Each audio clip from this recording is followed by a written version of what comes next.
Hey listeners, it makes me so happy to let you know that a compassionate company is sponsoring this episode.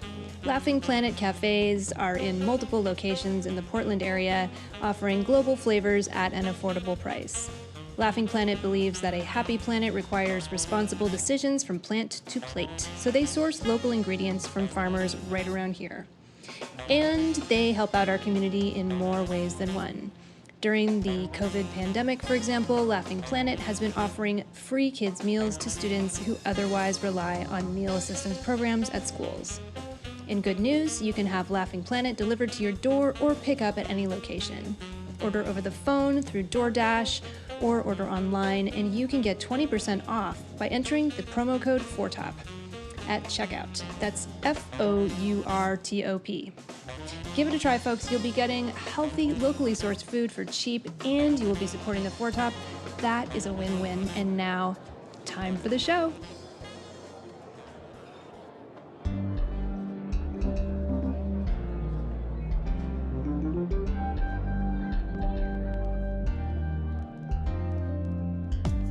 Hello, I'm editor Keelan King, and welcome to the Four Top, a roundtable discussion featuring leaders and innovators of the food and beverage industry on today's hot button topics, with host Catherine Cole.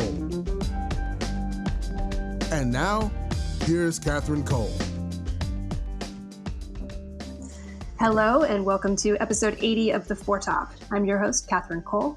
2020 has been a transformative year in many ways, and while this year's protests have brought about change in the way that Americans think about representation everywhere from sports teams to statues to military bases, food and beverage media has had its own year of reckoning. As the tumultuous summer of 2020 ends, we're going to assess the events of the past year in culinary media and envision a better future. We are joined by three leaders in this conversation. Soleil Ho is restaurant critic for the San Francisco Chronicle. Khushbu Shah is restaurant editor at Food and Wine magazine, and Tammie Teclemariam is a freelance food and drinks journalist. I'm so excited to have you all here. I feel like we've kind of assembled a dream team for this episode, and not just for a conversation on race and equity in food media, but because you all are some of the most interesting and forward-looking journalists in food and beverage today, bar none. Food media needed a fresh perspective, and I'm so glad you're all working to provide that. So let's start this episode by bringing our listeners up to speed if they haven't been following the year in food media, because, hey, there have been a few other events going on in the news. At the same time, I'd like to look at the past year in food media through a slightly different lens for those listeners who have been following the events with a bag of popcorn in hand.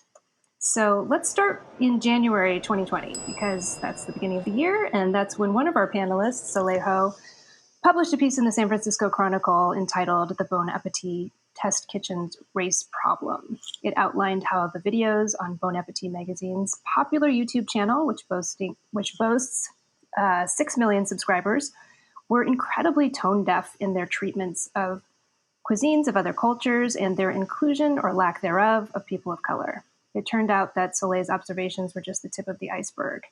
And I'm going to fast forward a bit here so we can just dig into the conversation to early June, when another one of our panelists, Tammie Teclemariam, sent out a tweet of an Instagram post showing Bon Appetit's executive editor, Adam Rapoport, and his wife dressed up in brownface as Puerto Ricans. I think it's important to note here that Tammie has a great sense of humor. So she captioned the photo. Well, Tammie, can you say how you captioned the photo? Gosh, what did I say? Well, there was some drama because there had been somebody released a DM conversation they'd had with Adam about why they at Puerto Rican weren't allowed to write about Puerto Rican food. And so I think I said, why doesn't Adam Rapoport just write about Puerto Rican food for Bon Appetit himself? But you worded it, you were like, I do not know why Adam Rapoport simply does not write about, just like, I love your sense of humor, and he just brought that and delivered it. So Tammie, I just want to hand it back to you, Tammie. Can you take it from here and explain why that tweet resonated and what has happened since then? I woke up that morning and I tweeted. No, I think it resonated because it is scandalous. And sometimes it takes a scandal to expose actual issues, the actual issues that we want to talk about. So, people see this white guy dressed up like a Puerto Rican, and it's like, how clueless can you be? You live in New York, you've just been protected in your whole career. And I don't know, I think in that moment, it just said a lot. Uh, in the midst of all of these conversations that every brand was having about race, that were seeming kind of flat, Bon Appetit included. And just the week earlier, Adam Rappaport had written this long letter about how they were going to do better. If you've been reading Bon Appetit for the past, few years, you've seen this kind of repeated apologizing and this kind of repeated promising, and no actual changes in the way that they are doing their coverage or the number of mistakes that are happening or even the people that they're hiring. So I think it all just kind of coalesced, and this moment allowed for a release of a lot of the ridiculousness and criticism to come out. Yeah, and Soleil, you had you noticed on your own, just from observing the Bon App YouTube channel, that things weren't quite right there, or had you heard things as well? Well, I mean, ever since, I'm an avid consumer of food media. And ever since I was doing the Racist Sandwich podcast, which I started in Portland in 2015, um, we just were watching and just seeing and biding our time and observing, all these conversations that happen in the background, like people talk about this stuff. People have always talked about this stuff. And what by this stuff, I mean, the appropriation in food magazines or just the weird ways in which they frame things like pho or ramen or hello hello, right? And so having those conversations come out front and center has been, I think, a part of the food media, I think, in the past couple of years, a really important part. And my observations of Bon Appetit's video channel, which you mentioned I wrote about in January, was just more of the same. Tammie, you actually, I mean, everyone started flocking to your Twitter feed and you started dispersing this information that, as Soleil said, everyone's been sort of quietly talking about among themselves, and you just put it out there. And as a result, many people in positions of power have been more or less forced to resign. And we're seeing this sort of huge upheaval in food media that's actually very exciting. But Tammie, I love that this all happened on Twitter, and I'm sort of curious why that was the platform that you think sort of took hold. Hmm.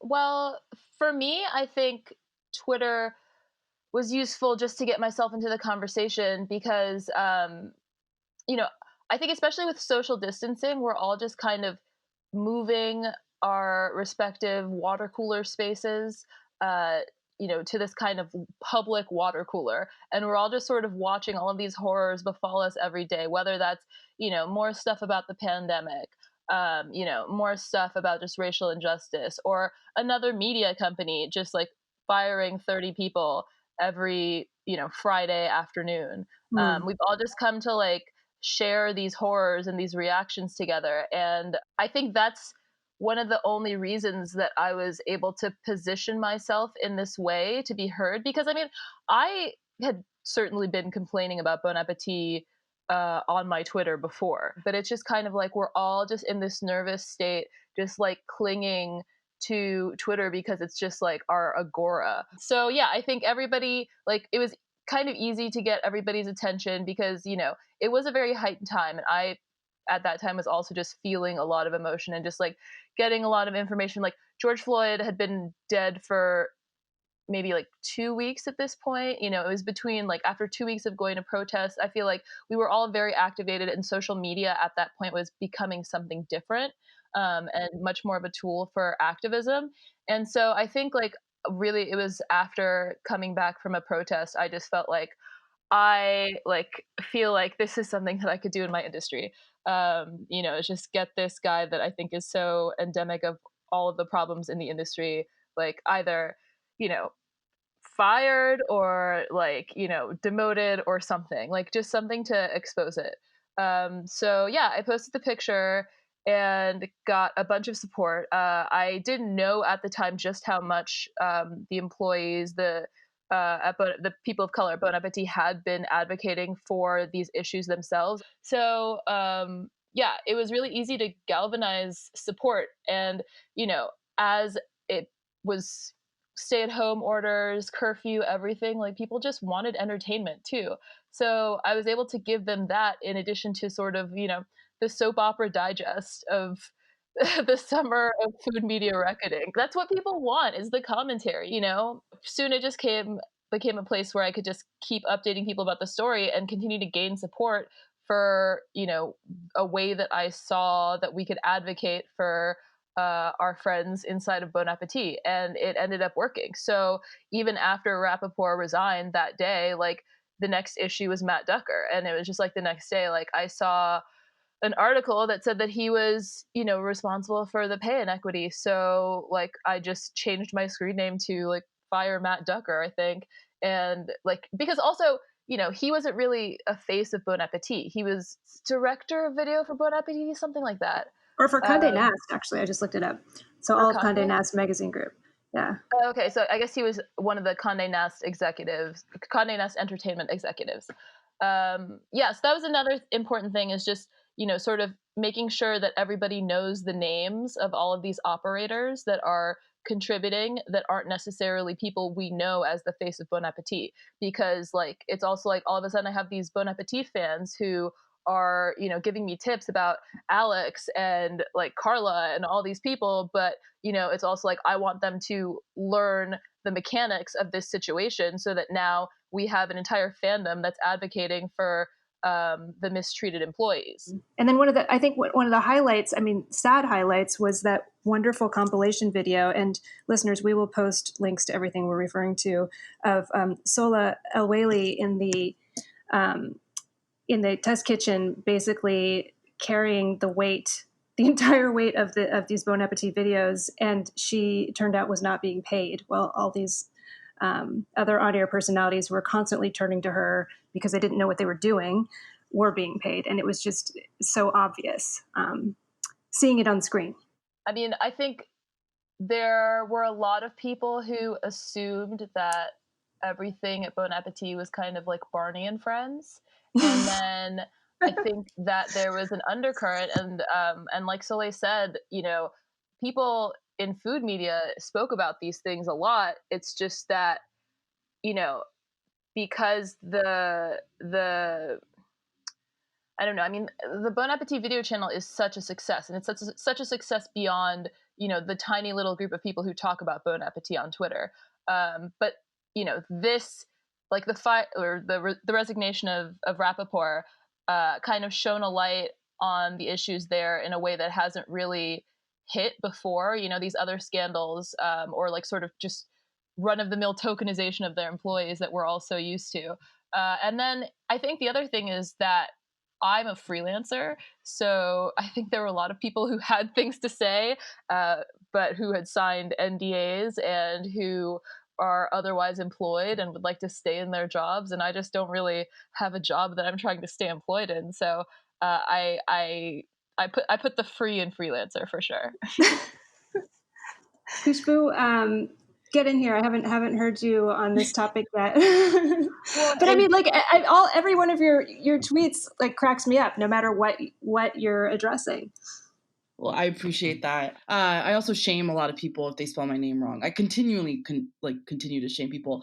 It's just because they're also emailing me at khushbu.shah@foodandwine.com. That is my email address.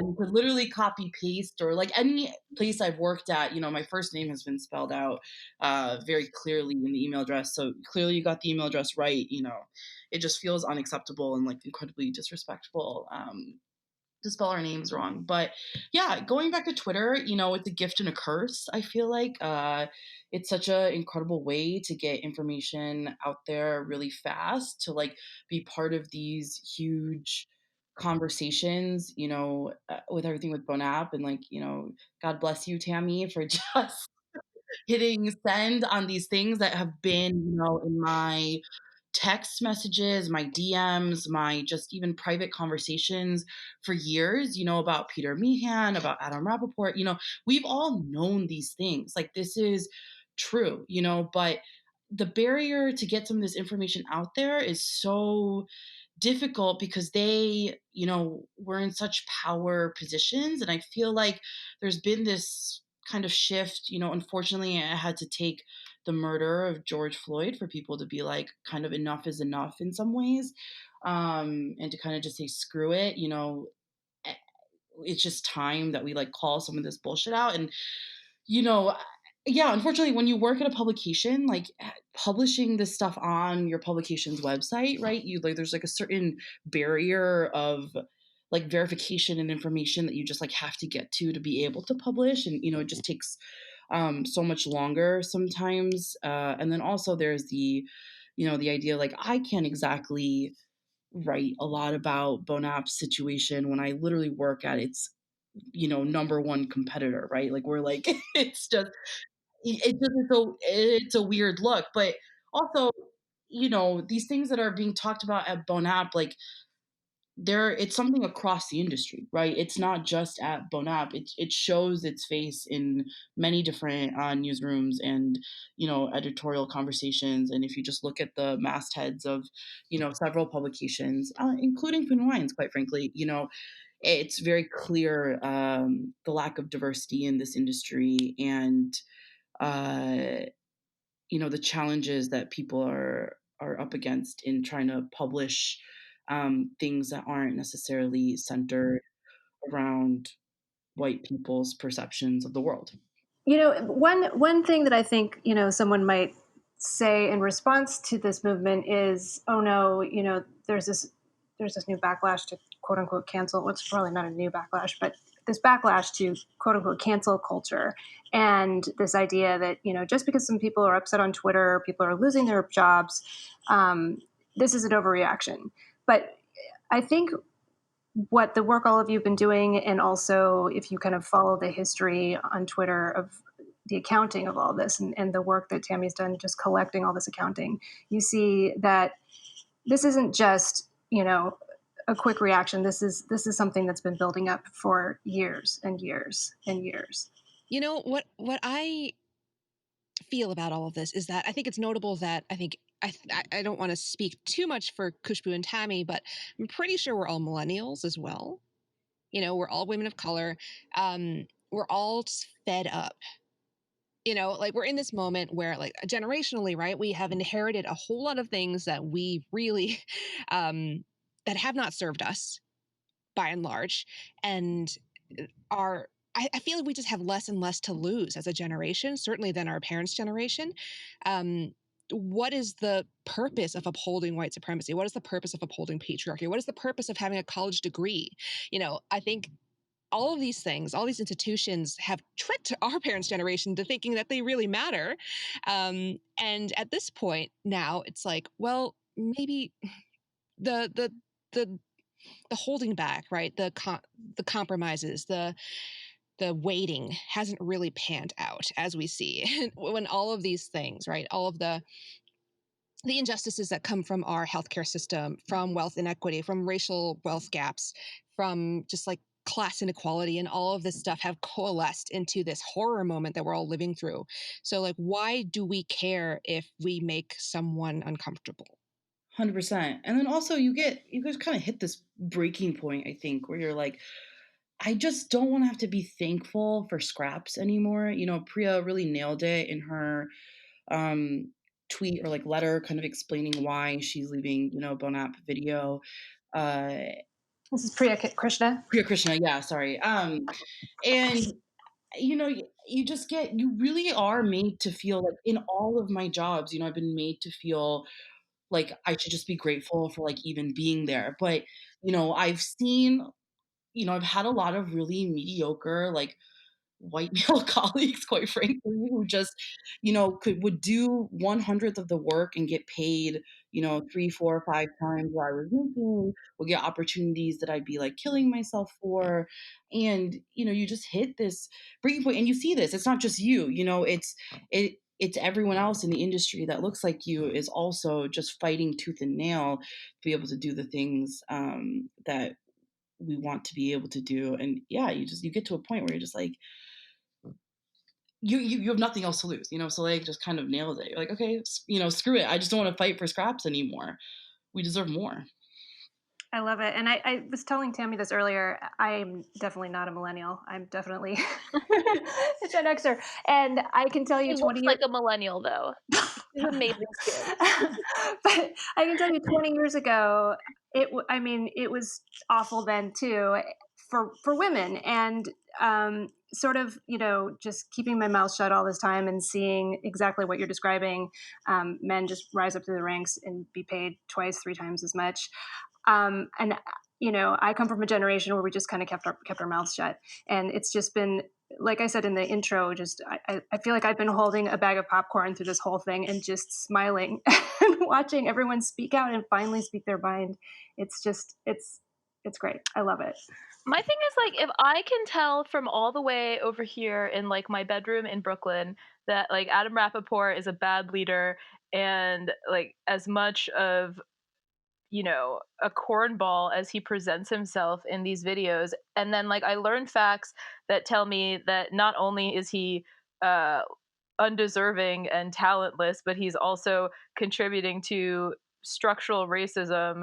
I just have nothing to lose in airing that out. This man is probably getting $1 million a year, not to mention all of the perks that come with that job.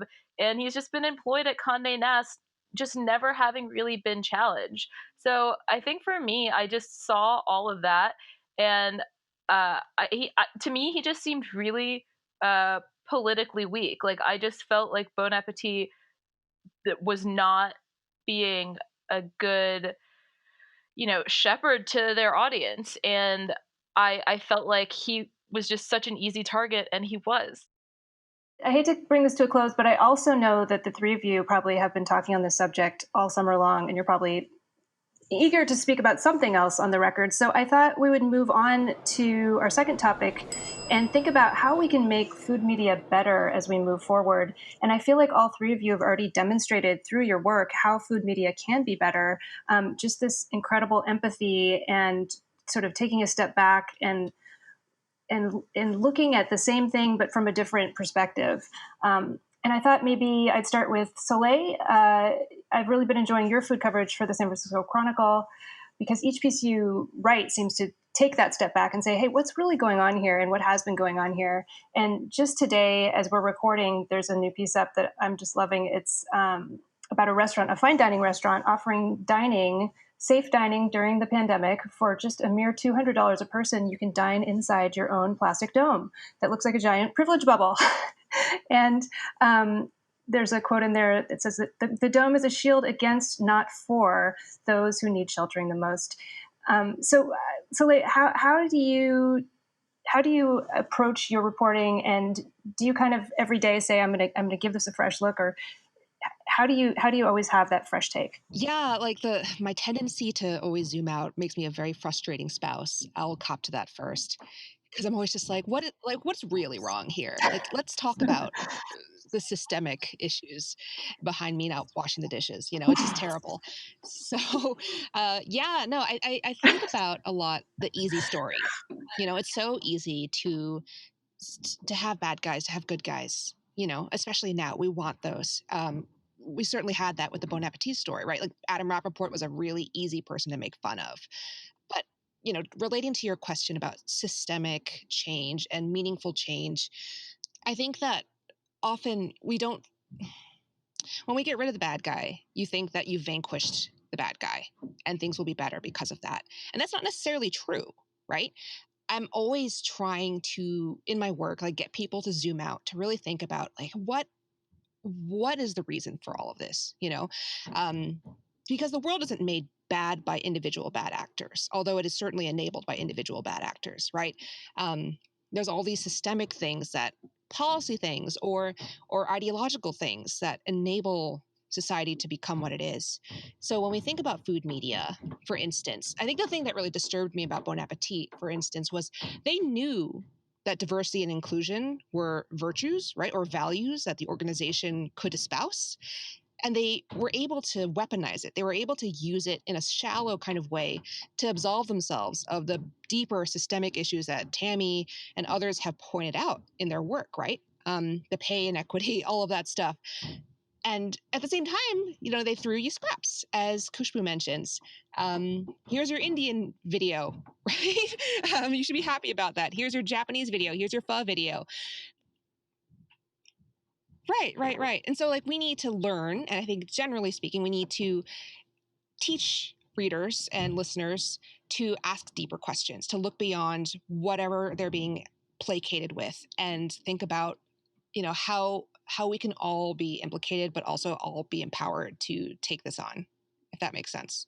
Yeah, sort of speaking to that, Soleil, I feel like, I don't know about you guys, but I'm still in meetings sometimes, or like, I feel like I know a lot of people that are still coming up against this, like, it's the one Indian video to represent kind of everything. There's no space for nuance when it comes to India. But like, do you know what? We ran one pasta recipe from, Sicily, but we can run another one from Rome like the next month. Like that's not like regionality within Italy is like something that people can completely fathom and wrap their brains around, the people in power in food media. And it's very interesting. Like there's still a lot of these conversations that are like, well, we ran in, a Mexican recipe last month or a Vietnamese recipe last month. So, we can't run one again, but it's like they have back-to-back, steak recipes or back-to-back burger recipes or burger stories or whatever it is. And it's very, interesting that like, or interesting and frustrating that this is something, that the food media still needs to really wrap their brains around and fix. Yeah, actually, Khushbu, when we had you on last, I think it was 3 years ago, and you had just published an article about this tendency for food media to call an entire nation's cuisine as like a trend. Like, I think it was at the time it was Filipino food was the quote unquote the hot trend. Why is it being treated as this other thing and considered, hot now as if it hasn't been consumed, enjoyed, and appreciated for thousands of years? I was gonna say, like, sometimes that just seems like such a New York slash LA media dominance problem, where it's like, like usually when that stuff starts happening, it's because, oh, a couple of restaurants like slipped into trendy neighborhoods in New York or LA, and now we're going to talk about them forever. And that has so much to do with just who has PR firms and who can, use their connections and just like the nature of restaurant media. That's really interesting, Tammie. I actually feel like it's almost the opposite. I feel like I'm often told, and other people are often told, oh, well, we can't run this Indian recipe because people in the Midwest, don't really want to like see this type of content. We're told that almost diversity is a coastal thing, which I think is quite insulting, to the rest of the country. Yeah. But that is often what we're told, that like middle-aged white women, which is massive readerships of a lot of, traditional food media as far as, magazines and newspapers and stuff goes, that they don't want to see those recipes, that those recipes are too complicated, too foreign, too quote unquote exotic, too quote unquote scary and intimidating for these readers. Yeah, and I mean, in terms of making media better in covering these recipes, what are some things that we should be looking for in good media? Stop whitewashing the names of recipes. Stop italicizing words in other languages. What are some ways that food media can be more sensitive? Well, it's it's important to highlight who we're talking about when we talk about food media, right? Like being really specific about our terms, because when we talk about food media broadly, we're talking about the white-owned establishments, you know? And so part of kind of detangling this issue is thinking about ownership, thinking about who has the means of production. Not to get all like Marxist in here, but like who owns this platform and who is able to determine what appears on this platform. Because yeah, like continually asking food media to become more sensitive is, I think, the wrong question. No offense.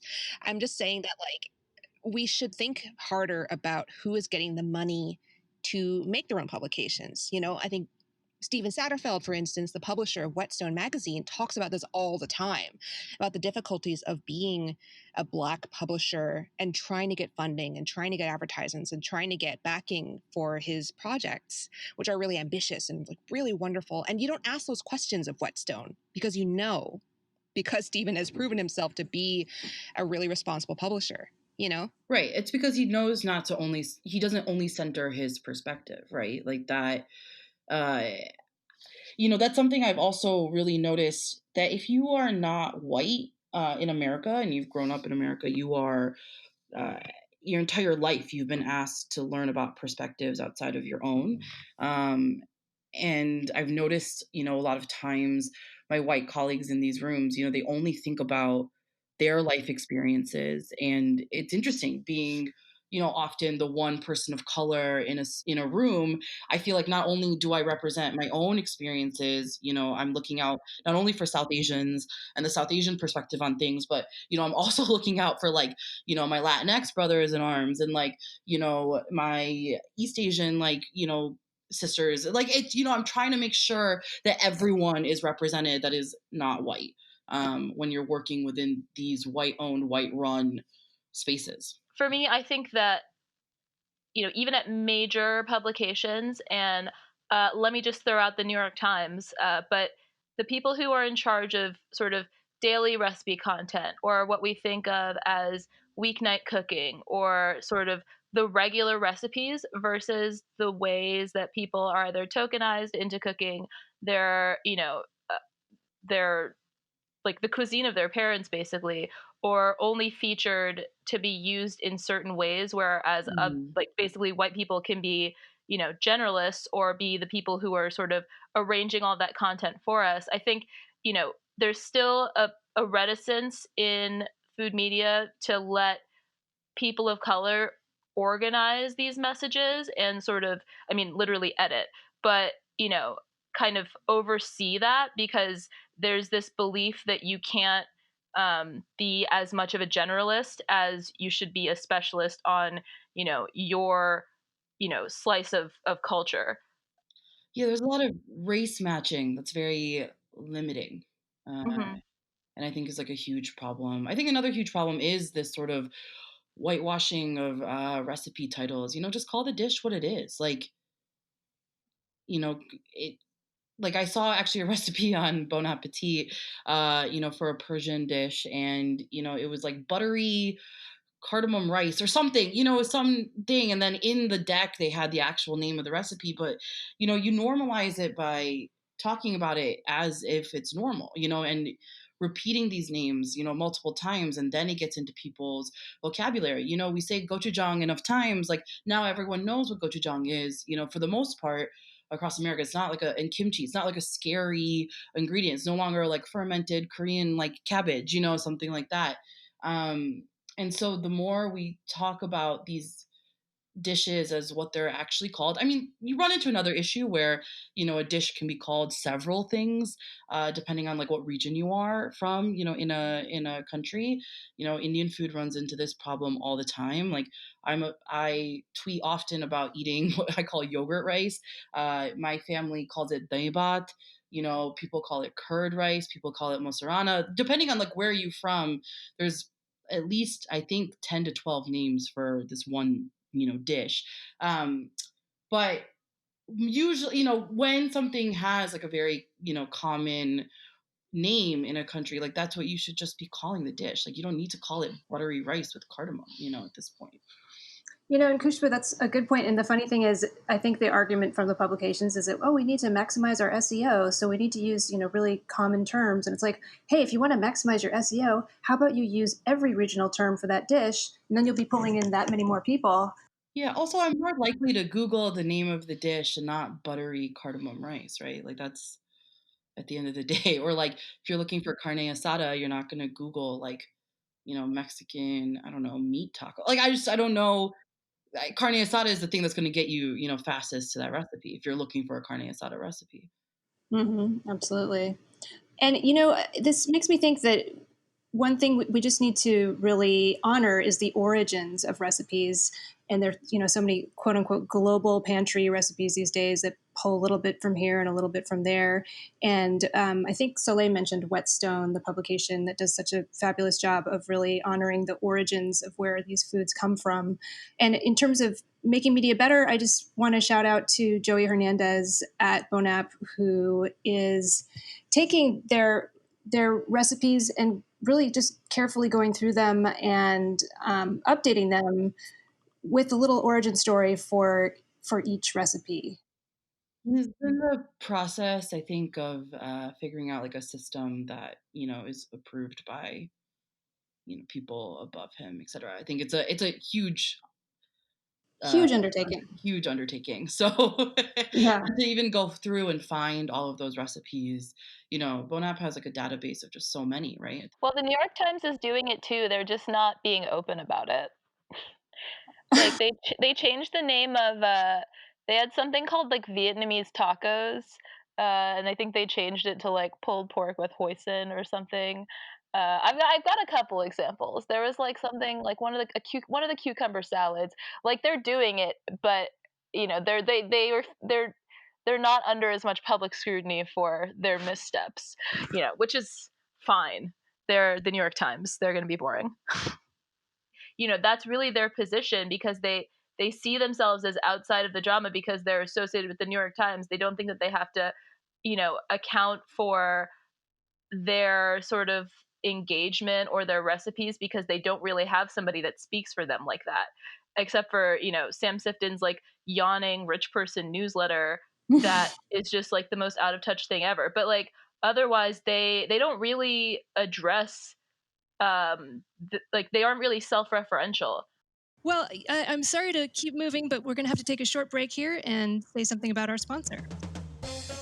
Founded by John Zupan in 1975 and now run by his son Mike, Zupan's is Portland's family-owned Gen X grocery store with 3 locations to serve you in Portland and Lake Oswego. And, even if you are a fantastic chef, you might need a break from home cooking, so I have good news for you. You can go to the Zupan's website and peruse the ready-to-heat dinners for 4, including the cedar plank salmon dinner with roasted vegetables, roasted Yukon Gold potatoes, and caprese salad. Order that by noon, online, or over the phone, and you can pick it up curbside if you'd like, between 3 and 7 p.m. the same day. And you may as well just throw in a mango Marionberry cake while you're at it. And in keeping with the spirit of this episode, I'd like to take a second and add that cedar plank salmon grilling is a technique originating with the Chinook and Salish people here in the Pacific Northwest. Now, if you do need to go inside Zupan's, I have to say it's a really fun place to shop with beautifully curated local produce. And I always talk about the wines, so guess what? Zupan's also has a lot of beer to choose from, more than 500 labels. I also want to give a shout out to Zupan's private label products, from canned tuna to marinara sauce to balsamic vinegar. It's all good stuff. So visit zupans.com and sign up for that email list to receive exclusive deals and promotions. Thank you so much, Zupan's, for sponsoring the Four Top. Well, I hate to rush us along here, but we do need to get to our third topic. I have to say I'm a little conflicted about it because the onus should not be on you all to point out to the white population that they're being boneheaded morons. But the topic is, how can we all be, eat, and drink better? I think that a lot of our listeners are not in food media and may not have been previously aware of some of the issues we've touched upon today, and maybe wondering what are some takeaways for them as consumers, as diners, as consumers of food media. What are some things that we can all work on just to be better human beings? So, Khushbu, maybe I'll start with you. You've been covering the entire country. I'm sure you've eaten all over the world in the U.S., so I'd love to hear your perspective. What can we all do to be better diners, better eaters, better people? Yeah, I'm not shy about the fact that I do a lot of list making, right? As part of my job. I do a best new chefs list and a best new restaurants list, and I'm not shy about questioning the purposes of those lists, the formats of those lists, who gets to be included, how we evaluate it. I feel like I've tried to expand who can be included on that list and stuff, but this has shown me that it's not, what I've done is not quite enough. There's a lot of changes that still need to be made to our vetting processes, etc. Trying to make sure that we're only covering people that treat their staffs really well. Like, I think we're coming into this era of chefs more as leaders rather than experts, and trying to make sure we only highlight, positively highlight people that are, incredible leaders in their communities. And so, I think a lot of, I don't know, what we can do is to do more research into this kind of stuff. This stuff is a little bit harder to uncover this kind of information about. But, I think it's our responsibility as journalists to do better in this space, to make sure, I think we're coming out of an era where the chefs were rock stars and this kind of mad genius, at the cost of everything, at the very human cost of everything. Was sort of venerated and held up. And, I think we're very quickly coming out of that. We've been coming out of that, but I think at a rapid pace right now, that um, chefs, need to be running people need to be running, equitable restaurant spaces. So, it's looking into a lot of these practices. I've tweeted this out before, but I really hope we get to a point where like restaurants are almost like bragging about their, equitable employment practices, the way they like brag about their sourcing, on their menus. I think that honestly would make it easier for consumers too. And I think it's just, the biggest thing I think is to continue to make sure to like look at things beyond your own worldview and your own perspective, and make sure to, I don't know, just keep learning um, about other people and other cultures and how other people do things, and to do things, from a place of respect above all else. And you have such a good point about, taking into consideration human rights in the kitchen. Tejal Rao had a great piece on August 4th. I think it was entitled Twilight of the Imperial Chef, about how this kind of jerk of a chef who sort of, really mistreats the kitchen staff has become an irrelevant figure. And moving forward, can we all sort of ask questions about what's going on behind the scenes and who are those people behind the scenes? And Tammie and I, we both cover wine, and we both think a lot about this issue in terms of farm workers and vineyard workers as well. Yeah, there's a lot of labor issues in the news right now, having to do with Valentino Paslacqua, who's gotten huge in natural wine recently, because she makes like a series of very beautiful, like very popular skin contact, orange, rosy, really attractive wines, lots of cloudy stuff. And she had become such a reference for so many budding wine drinkers. And now, there's been this explosive situation with her dad's agricultural businesses, and how he was basically uh, participating in modern slavery with lots of migrant workers from West Africa, and maybe Northern Africa as well. And so, like, I've always been really attuned to agricultural issues in Europe because my family's Eritrean, and Eritreans, I think, are the number two, like, they're the nationality that second to Syrians, who suffers the most casualties of just trying to cross the Mediterranean to get into Europe. I'm like constantly aware.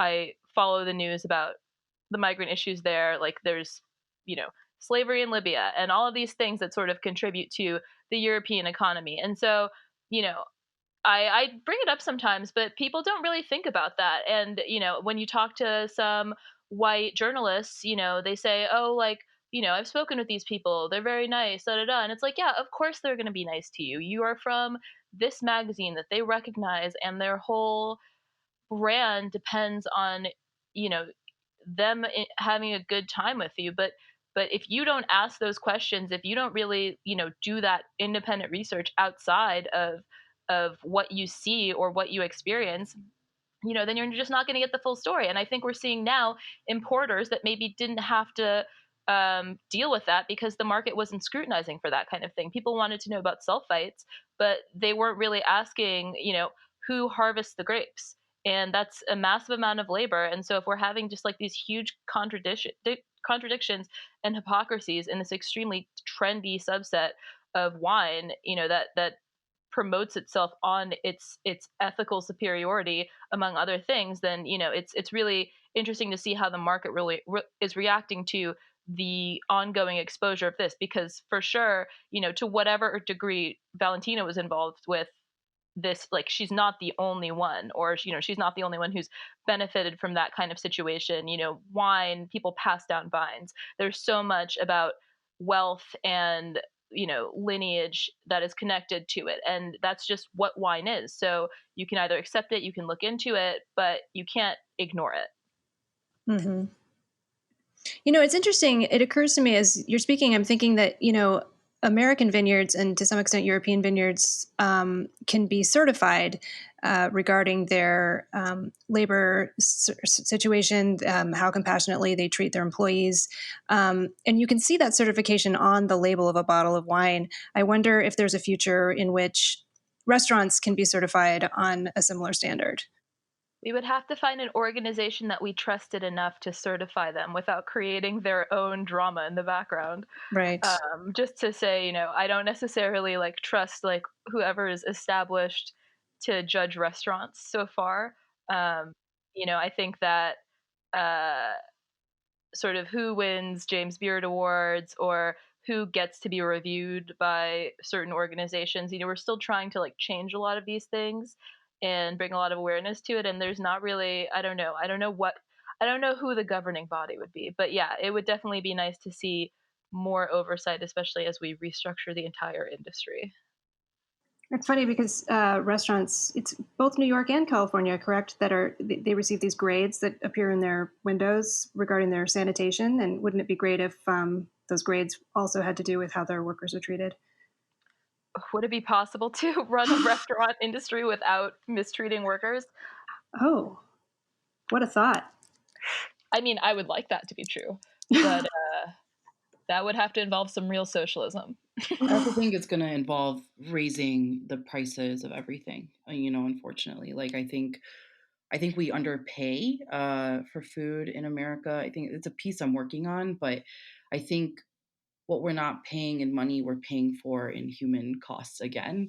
And I think for the restaurant industry to become a more equitable place, consumers are going to have to get ready to pay more for their food and pay, for labor for what it's actually worth.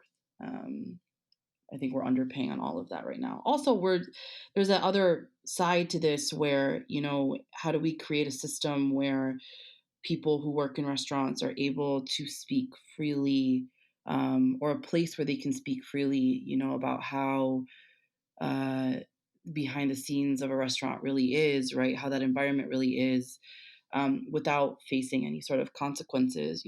It's no secret that a lot of people that work in the restaurant industry are also very often like document challenged. And so, this is how they make a living. This is how they pay their bills. This is how they feed their families. And, they can be put at real risk sometimes for speaking up if, the person in charge is not a good person. So, how do we create systems where people can speak freely? Well, I'm really pleased you all were here today to, I hope, speak freely. Sadly, I don't want to take up too much of your afternoon, so I think I'm going to wind down to our dessert course in which we each share something just delicious and fun that we've been enjoying this week. It can be anything foodie, beverage related, recipe, bit of music, whatever you'd like to share. I really want to quickly share mine because I just want to tie some pieces together. With our last episode, we had Andrew Ray of Binging with Babish on, as well as Nikita Richardson. And Andrew, I was so pleased to see that. So Sola El-Waili, who is one of the Bonap video employees we referred to earlier, who is not being treated very well in her job and ultimately left. I did hear her on the Sporkful podcast recently saying that what she really wanted to do was a video where she demonstrates tempering chocolate. And I noticed that Andrew Ray on Binging with Babish, for one of his Basics with Babish episodes, he had Sola on and he said, let's just temper some chocolate. And it's delightful. It's charming. Totally sort of drove home the point to me that I think the most charming person on those Bonap videos is Sola. She's just absolutely just a joy to watch. So I hope everyone can tune in. We will, of course, put the link on our social. Who else would like to share a dessert item to close out the show? I came prepared. with one, which is that my friend Anna Heasel, who is a senior editor at Taste Cooking, gifted me with a really beautiful box of pristine zucchini blossoms. And zucchini blossoms are my absolute favorite summer treat. I think I just love how delicate they are and just how you cannot have them, you know, that many miles away from the farm that they were grown, and they just will not last in any form. And I just love the idea that I'm eating flowers, and they're just delicious. So I've just been eating them over the course of 4 days, every day, just getting to either have cheese filled and fried, or just a simple light batter served in my udon noodles. Or today I had zucchini blossoms in a quesadilla. And I've got 4 more left, and I'm looking forward to having them with some sparkling wine and just thinking about summer. Yum. And I love them with scrambled eggs as well. Maybe I'll try that. Excellent. Khushbu, do you have a dessert item to share? Yeah, a couple. Speaking of Anna Heasel, she has a great little newsletter about fish, and she makes these incredible fish drawings. So I highly recommend subscribing to it. It's like a great dose of just some fish weirdness in the middle of the week, which I really enjoy. She linked to this great mango pudding shaped fish, or mango pudding shaped as fish that I now can't stop thinking about, and have looked into fish molds to make my own mango pudding fish. But I am also really loving this YouTube channel that's also a blog. It's called Chinese Cooking Demystified. I feel like I've gone down these really intense TikTok and YouTube cooking rabbit holes during pandemic, where I just love watching other people cook instead of cooking myself sometimes. And this channel is amazing. Like, I just learned about all kinds of stuff. They go really deep in regional Chinese cooking. I didn't, with dishes I just had never heard of, like Chinese noodle shapes I never knew existed. And it's really fun and cool to see. And my other thing is I can't stop eating English muffins. Like, just cannot stop eating them. I think I eat one a day right now for the past few weeks. Oh, that sounds awesome. And I definitely need to check out that fish newsletter, because I am always looking for a new way to cook fish. Soleil, do you have a dessert item for us? I recently had a really wonderful banh mi sandwich from this place called Dragon Eats in Haight-Ashbury. And it's sardine. To like extend the fish conversation, I think sardine banh mi are like the best ever. They're my favorite. And if you get it with a side of pate, you can add a little bit of that on each bite. It's really wonderful. And just like fishy and oily and just so good. And the bread soaks all of it up. Cool. Well, thank you. Well, thanks, everyone. Like I said, I was really just thrilled that we could get you all on the same episode. I feel like I've learned so much, and I was just really honored to be joined by all of you. Just to reintroduce you all to the audience, Soleil Ho is restaurant critic for the San Francisco Chronicle. Khushbu Shah is restaurant editor at Food and Wine magazine, and Tammie Teclemariam is a freelance food and drinks journalist. So we are all done. Thank you, everyone. Hey, listeners, it's Catherine again. I just wanted to update you on the events that have taken place since we recorded this episode. Bon Appetit magazine has hired Black publishing industry star Dawn Davis as its new editor-in-chief. And Sonia Chopra, former director of editorial strategy for Vox Media's Eater, is its new executive editor. We hope that these are the first of many needed changes in food and beverage media, and we will definitely keep watching this space. Thanks for listening. Today's episode of The Four Top was recorded in remote locations all over the United States. Catherine Cole is our host and executive producer. Izzy Kramer is our producer. Nicole Arnon is our media assistant. And I'm Keelan King, editor and audio engineer. Special thanks to the web staff at OPB, who bring our show to life on the Oregon Public Broadcasting website. You can check out our website, thefourtop.org, to learn more about us, listen to back episodes, donate to the show, and reach out to us on social media. And if you have not already subscribed to The Four Top on iTunes, NPR One, or Spotify, please do so and leave us a rating. This has been The Four Top Podcast. Thank you for listening.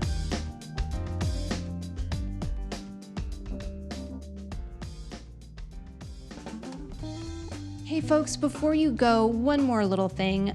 I wanted to let you know about PDX SOS. While Portland's small businesses are experiencing temporary closures during the COVID-19 pandemic, PDX SOS encourages Portlanders to make the pledge to shop, dine, and support the small independent businesses that make our city so amazing and special.